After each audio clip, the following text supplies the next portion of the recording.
Va nihoyat soch haqida obzor ikkinchi qism. Mana shu naborni men 3 oydan beri ishlatib kelaman va menga plus va minus tomonlarini xoslagan aytib o'taman. Birinchi bo'lib biz mana shu timelli shampunda sochimizni yaxshilab yuvib olamiz. Shampunning xususiyati soch to'kilishini kamaytiradi. Sochlarimizni nam holatga keltirib, keyin esa mana shu maskani 20-40 daqiqa surib qo'yamiz.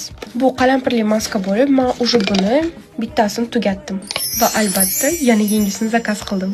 Chunki o'zingizlar ko'rishingiz mumkin, menda уже такой juda ko'p mayda sochlar o'sib chiqqan.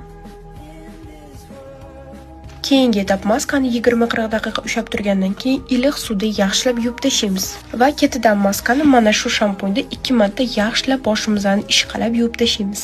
Shampundan keyin обязательно sochni uchiga mana shu balzamdan surish shart. Bu balzam sochingizga blesk beradi va juda ham mayin qilib qo'yadi. Esa sochlarimizni yaxshilab quritib olib, mana shu spreylardan sepamiz. Bu spreyim tugadi, bu ikkinchisi. Bu spreylar bizga sochlarimizni yanada mayin qilib, blesk berib va eng muhimi tarashga oson. Sochi jingali yoki juda ham tez chigal bo'lib ketadigan qizlar uchun ayni muddao. Bu nabordan foydalanganingizdan keyin siz soch to'kilishingiz kamayadi, yangi sochlar o'sib chiqadi va albatta sochlaringiz juda ham yumshoq qilib, blестящий qilib qo'yadi va eng oxirida sochlaringiz pushist bo'lib turishi uchun mana shu sprey yordam beradi. Bu maskalar meni 3 oyda sinovimdan o'tgan va hozirgacha ham ishlatib kelaman. Shu sababdan sizlarga maslahat bera olaman 100 dan 100%. Video foydali bo'lgan bo'lsa, menga like bosib, obuna bo'lib qo'yishni unutmang. Bu narsalarning hammasini qattan olganimni pastda belgilab qo'yaman.